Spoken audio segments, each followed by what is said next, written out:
The Book of Boba Fett is a bizarre television show.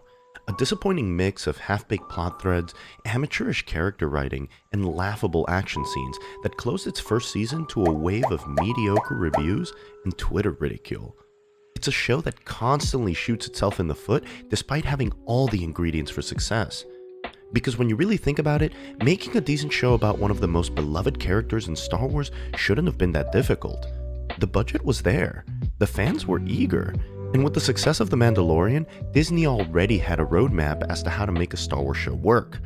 So all things considered, it should have been harder to mess this up than to get it right. And yet, the Book of Boba Fett manages to do just that, making some of the most baffling creative decisions we've seen since the rise of Skywalker. Somehow Palpatine returned.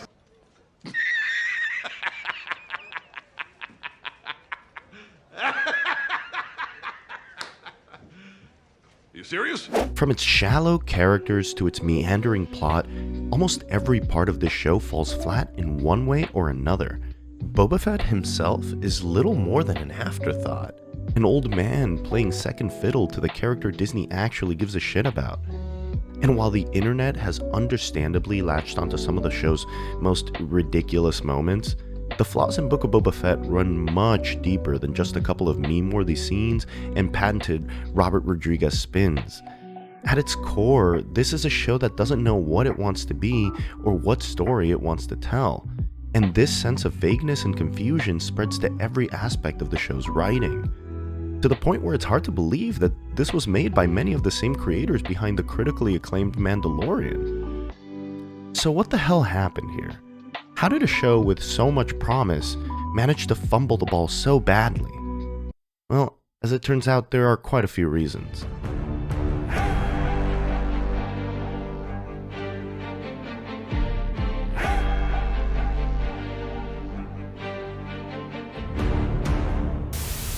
To start, the Book of Boba Fett has an identity crisis. When we say the show doesn't know what it wants to be, we are referring to the fact that it opts to half-ass two competing genres instead of committing to one and doing it well. On one hand, the Book of Boba Fett is undeniably still tied to the Western roots of The Mandalorian, with many of its most memorable scenes seemingly plucked straight from the spaghetti westerns of old, from the quintessential train heist to the showdown at high noon. The entire Tusken subplot is just a rehash of Dance with Wolves, right down to the famous campfire dance scene, and many of the show's side characters are shoo-ins for classic Western archetypes, like the sheriff, the outlaw, the corrupt mayor, and the local saloon or brothel owner. Boba himself seems to take the role of the wandering gunslinger, who comes into town to lay down the law, protecting the townsfolk, standing up to local gangs, and befriending the native people. And all of this would be fine if the show wasn't also trying to tell the story of Boba Fett the crime lord. After all, that was the advertised premise of the show, right? Boba taking over Jabba's criminal empire. When the series was first teased at the end of The Mandalorian Season 2, many believed this would be Star Wars' first foray into the crime drama genre.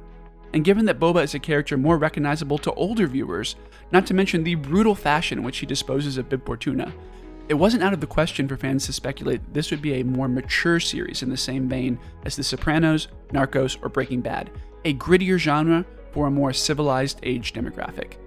And throughout the show, we do get to see many of the classic tropes of a mafia-style crime series, with Boba acting as daimyo of a given territory, accepting tribute from his vassals, meeting with fellow crime families, and even thwarting the occasional assassination attempt.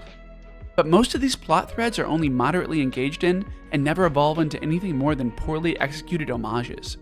By the end of the series, they're largely dropped. Because the show is so intent on portraying Boba as the quintessential Western do-gooder that it never devotes itself to its own premise. Boba is a crime lord in name only, because, despite the self-appointed title, he never behaves like the head of a criminal enterprise. On the contrary, most of his interactions with other criminals quickly devolve into the reductive good guy, bad guy affairs, with Boba always holding the moral high ground. More on that later. In many ways, it's almost as if the show was only interested in masquerading as a crime story, doing the bare minimum to check off the most superficial crime tropes without ever committing to the methodical character writing and nuanced ethical dilemmas the genre is known for. In short, the show wants to have its cake and eat it too. It wants the reputation of a deep, well-written crime drama, but it doesn't want the moral ambiguity that comes with the territory, preferring to fall back on the relatively simple morality of the Western genre instead. Of course, we want to make it clear that it's not that a show can't, in some cases, successfully blend genres. Popular shows like Firefly and Westworld are proof of that. The problem here is that the Book of Boba Fett never even tries. Quite the opposite. The show's very structure accentuates the division between its diverging plot lines by limiting most of the crime lord plot threads to the present timeline and keeping the Western aspects mostly in flashbacks. This clear-cut division leaves the show feeling disjointed, almost as if each plot line were vying for attention and only begrudgingly ceding the spotlight to the other. See, flashbacks work best when they have some clear narrative connection to a story's present events. It's not enough to just show things that happened in the past. There has to be some relevance to what is currently happening in the story. Usually, this means revealing some key character motivation or a crucial piece of information that is still at play in the present. Some of the best examples of this style of storytelling can be seen in the show Lost. For those who may not be familiar, Lost was a show about a group of people who found themselves stranded on a mysterious island when their plane crashed somewhere over the Pacific Ocean. With an enormous cast of characters to develop, the show relied heavily on flashbacks to flesh out each character's backstory. What made this work is that Lost always made sure that the two timelines were complementary. The present would usually pose a question, like why is this character acting this way? Or what does this particular event mean? And the past would then provide insight into that mystery. The Book of Boba Fett doesn't do that. You could argue that the Tusken flashbacks are meant to show how Boba goes from hardened criminal to benevolent leader, but as we'll discuss later, that argument just doesn't hold up. And once you realize that Boba's Tusken vacation doesn't actually impact his character's behavior, the flashbacks lose all relevance to the present. As a result, this doesn't feel like one show telling a unified story, it feels like two different shows playing side by side. What's worse is that with each episode split into two largely unrelated stories, neither is given time to really shine, constantly drawing attention away from the other and leaving most of the characters with minimal screen time to develop. And this is pretty much how the show goes for the first 4 episodes, as unfocused, underwhelming mess that fails to set up any stakes for the latter half of the series. And then, we get to episode 5 and 6. Here's the logo. So this is actually separate from The Mandalorian Season 3. Separate from The Mandalorian Season 3. Separate from The Mandalorian Season 3. Liar!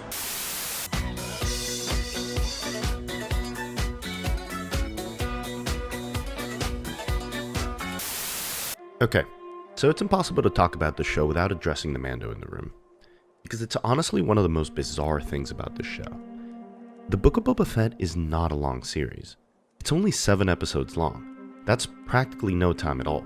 And yet, despite its already abbreviated length, the showrunners thought it was a good idea to flush 2 episodes worth of airtime down the toilet, because episodes 5 and 6 have fuck all to do with Boba's story. Even the staunchest defenders of this show have to admit that these are not Book of Boba Fett episodes at all. They're Mandalorian episodes. And these aren't just casual filler side stories either. These episodes contain major plot developments for Mando's story, and they're basically required viewing for going into The Mandalorian's 3rd season. I'll say that again so that it really sinks in. If you do not watch these episodes, as well as the subsequent season finale, you will not know what the fuck is going on at the start of The Mandalorian Season 3. In some ways, this could be considered a clever move by Disney, but really it's just a cheap sales tactic to artificially boost viewership numbers. It's almost as if they had such little faith in the show that they felt it necessary to hold crucial Mandalorian content hostage to coerce fans of that show into watching. And the worst part of it all is that these episodes are universally accepted as the best in the series. Can we take a moment to appreciate how sad that is? That the most engaging episodes of Boba's show are the episodes that barely feature him at all? To the point where it's more fun to watch Mando play mechanic than it is to watch Boba do pretty much anything. In the end, episodes 5 and 6 of the Book of Boba Fett were an incredibly poor narrative decision, regardless of how entertaining they are on their own. They only serve to highlight the many shortcomings of the first 4 episodes, shortcomings which, ironically enough, episodes 5 and 6 contributed to by robbing the show of the one resource it needed most: time.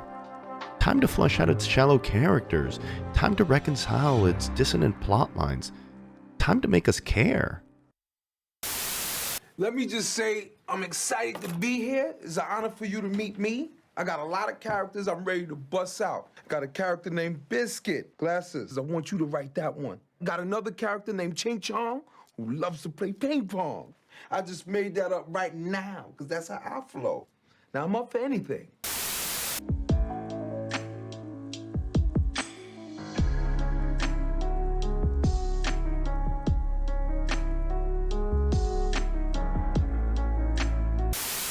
Alright, let's talk about the characters.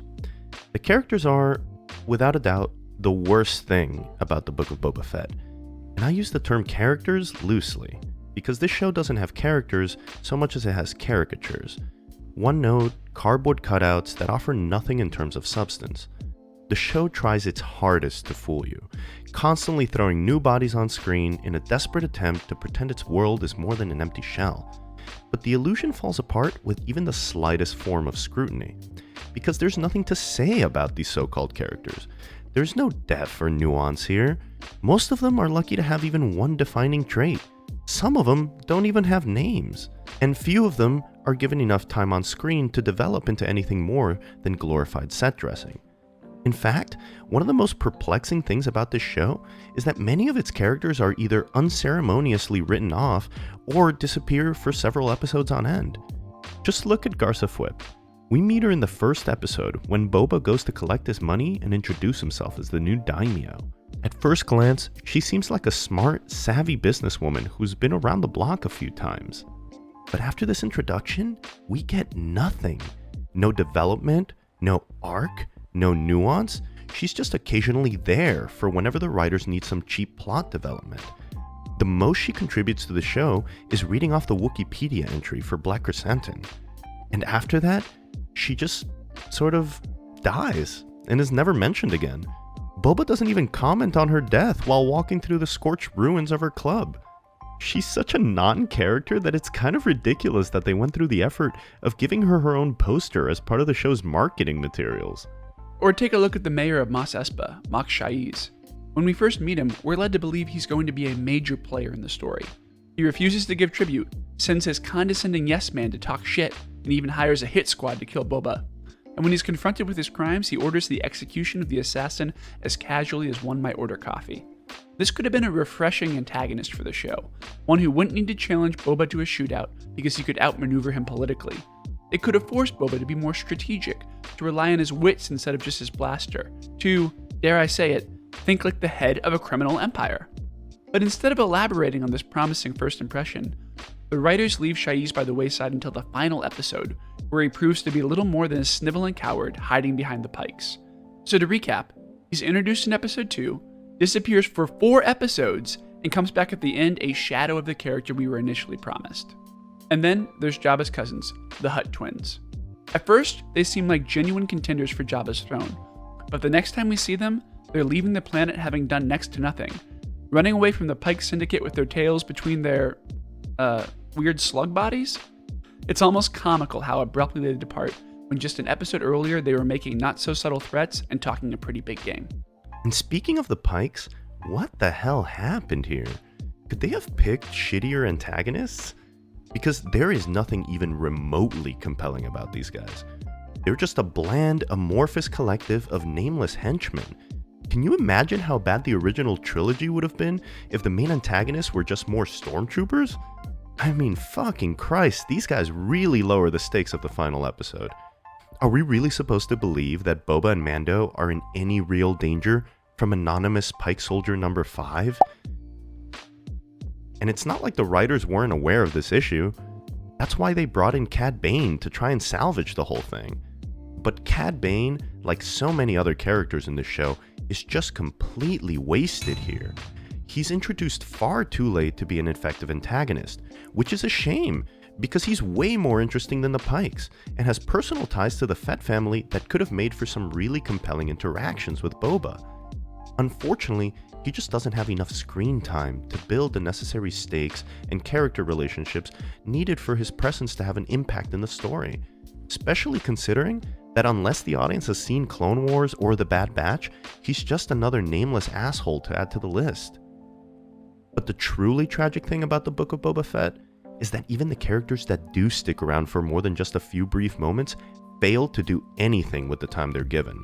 I mean, the Scooter Gang basically gets an episode to themselves, and Black Chrysanthemum shows up in every non-Mandalorian episode after his first appearance. But by the end of the show, we don't know any more about these characters than we did when we first met them. And pretty much all of them can be boiled down to a single sentence anyway. Scooter Girl is feisty and has a sense of justice. Chrysanthemum is surly and hates Trandoshans. Cyborg Man, British and sassy, baby. It may sound silly, but this is honestly the extent of characterizations in the Book of Boba Fett. And then, of course, we have Fennec Shand, who is far less interesting here than she is in any of her previous roles. Having made relatively minor appearances in The Mandalorian and The Bad Batch, the Book of Boba Fett was Fennec's first shot at a major role. She's essentially a co-protagonist. The Sam to Boba's Frodo. But if you came to this series expecting anything resembling a character arc for Shand, you'd leave empty-handed. Apart from a couple of decent action scenes here and there, Fennec spends the large majority of the show just standing around and telling Boba obvious shit he should already know. A plot thread that goes nowhere, by the way, because despite disagreeing with almost every leadership decision Boba makes, she never really stands her ground, even when she's clearly in the right. You sure that was a good idea? This is a bad idea. You should have let them carry you on a litter. Things would go a lot smoother if you accepted their ways. In difficult times, fear is a sure bet. No one respects you. Let him speak. Living with the Tuscans has made you soft. Bruh. That's not free. That's most of Jabba the Hutt's business. That's what the town wants. I agree to their terms. Next time, don't touch my buttons. It honestly calls into question why Fennec would even bother sticking around.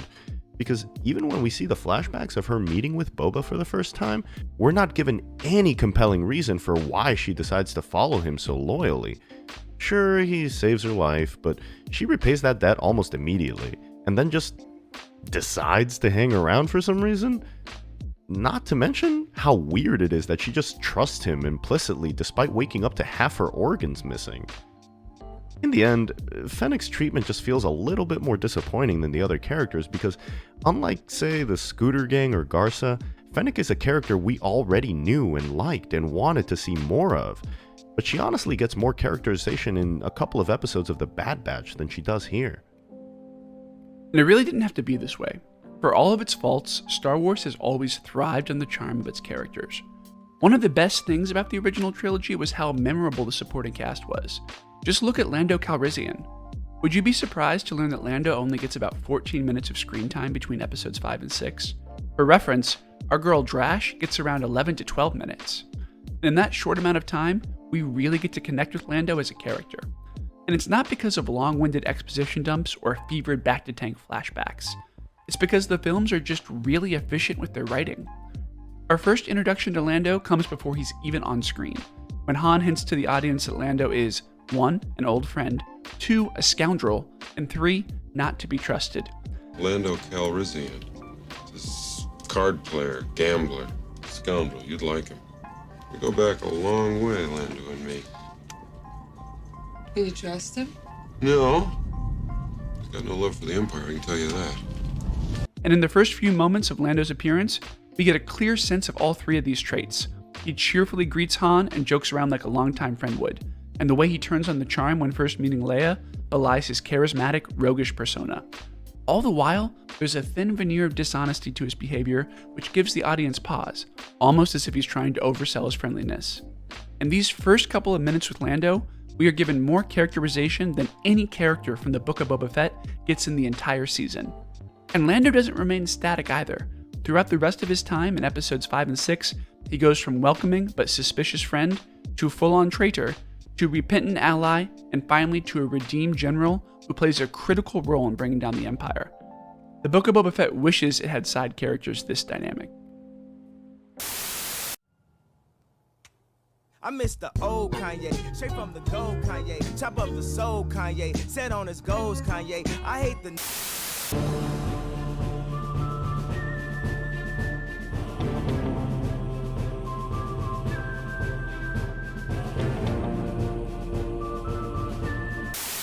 But enough about the supporting cast, because we really need to talk about the main man himself.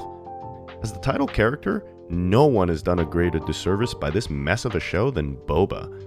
But to understand why this show fails Boba so badly, we need to take a few steps back and recognize who Boba was before this show. Because when you really think about it, Boba is a peculiar character. Prior to this series, Boba was the embodiment of less is more, a character that thrived on the fringes of Star Wars canon. Boasting little more than 6 minutes of screen time and 4 lines of dialogue in the entirety of the original trilogy, Boba's enduring popularity was always more the result of inspired visual design and fan-fueled speculation than anything he actually did in the films, which, by all accounts, is surprisingly little. He stands around a bunch, talks to Vader a couple of times, and then dies in an abrupt slapstick routine. All in all, Boba was barely a character coming into the show. He was the original Captain Phasma. Nevertheless, the initial image Boba gave of being a badass, cold-blooded bounty hunter really stuck, and was eventually solidified in expanded lore. So when creating the show, Disney really had a choice to make with regards to Boba's character. To extend the popular but admittedly shallow persona of the ruthless killer for hire, or to reimagine Boba into something completely different. The former would have been the easier of the two. Most people would have been satisfied with a show about a badass Boba doing badass bounty hunter shit. It wouldn't have broken any new ground, but it would have been fine. But Disney opted for the second option, and tried their hand at changing Boba into a moral character with a more nuanced arc. And while it may seem commendable that they took the more ambitious approach, I don't think there's anything particularly praiseworthy about biting off more than you can chew and delivering a half-assed product as a result.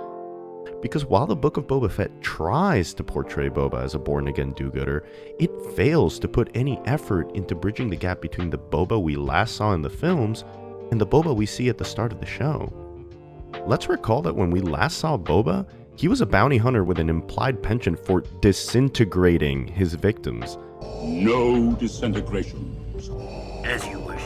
He was working for the likes of Jabba and Vader, freezing a man in carbonite and attempting to kill a Jedi Master. Hell, in the teaser for this very show, he straight up murders Bib Fortuna. And while I'm not gonna sit here and pretend that Fortuna didn't have it coming, it's not like Boba had any sort of legitimate claim to Jabba's throne either. He was just Jabba's hired muscle. So any way you slice it, this was just one criminal murdering another to steal his shit. Put simply, pre-show Boba was a man with seemingly little regard for life. And yet, when we see Boba in the very first episode, he seems uncharacteristically concerned with preserving life. When he attempts to escape his enslavement by the Tuskens, he not only willingly offers a helping hand to his fellow prisoner, but also does nothing to silence him once the Rodian begins to raise the alarm. Then, when he gets attacked by that rabid alien dog creature, he gently knocks it unconscious and proceeds to caress it, almost as if to apologize for his actions. Later on, when he's sent into the desert, he makes no effort to escape, despite showing that he could easily overpower the child guarding him. And in fact, he ends up saving the child's life and escorting him back to his village. Time and time again, when presented with the option of using violence to make his life easier, as one would expect him to given his previous portrayals, and taking the moral high ground to his own detriment, Boba chooses the latter. Boba, Chrysanthemum tried to murder you and took a shit in your Bacta tank. How do you want to handle it?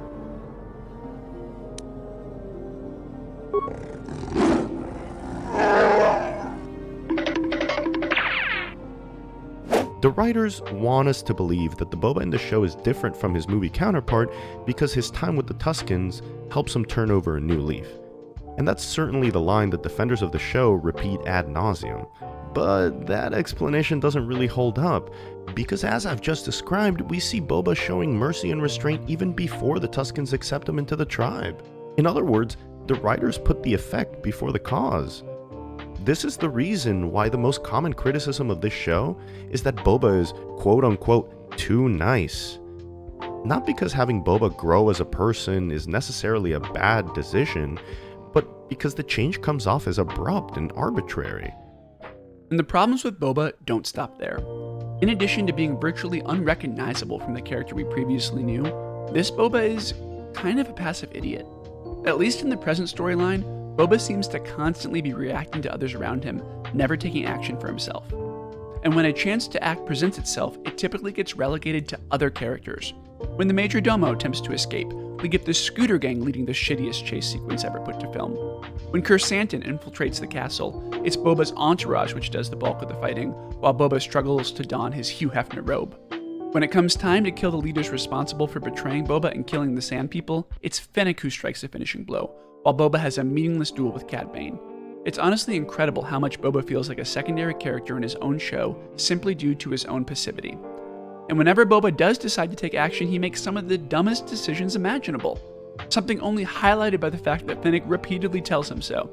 In fact, his entire desire to be the crime lord of Mos Espa seems pointless, because he continuously rejects any association with the criminal aspects of his job.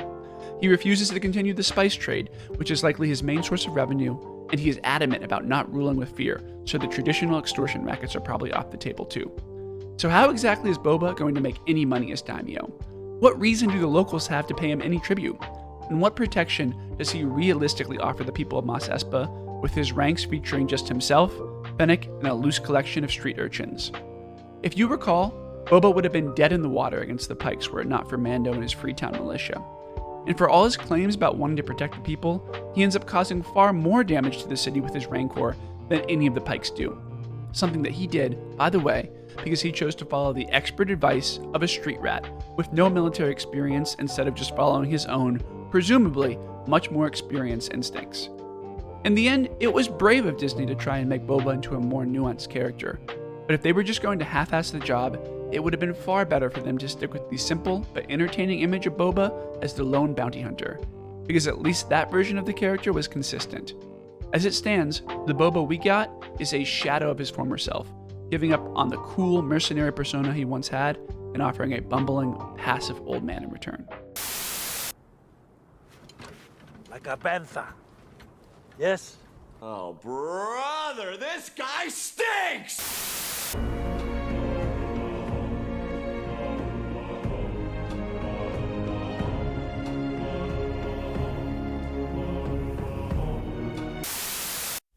The Book of Boba Fett is not a good show. It's a disappointing mess that offers very little in the way of plot or character.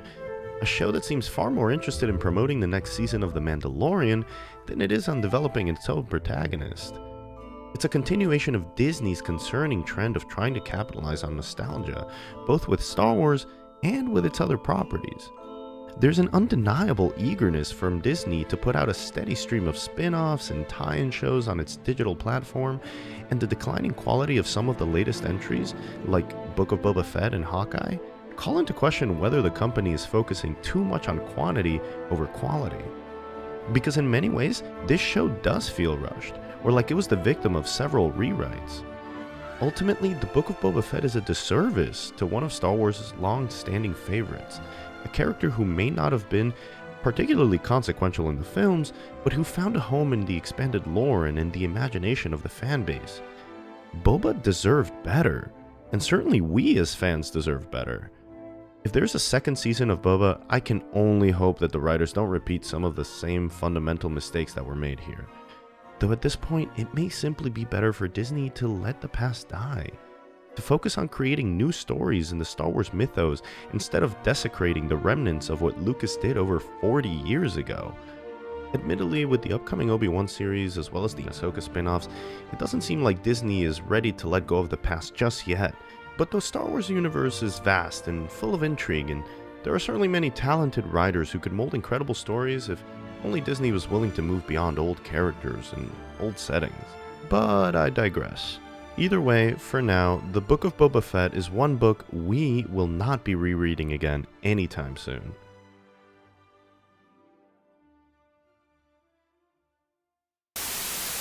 Hey there! If you made it to the end of the video, thank you so much for watching. This is our first foray into the vast world of video essays, so we're still working out some kinks, but we're hoping you enjoyed it. If you did, please leave a like and subscribe. It would really help us out and let us know we're on the right track. We're also excited to hear your thoughts and comments. Did you like the Book of Boba Fett? Do you agree or disagree with some of our analysis? Comment down below and let us know, and we'll start a discussion. Other than that, thanks again for watching, and we'll catch you next time.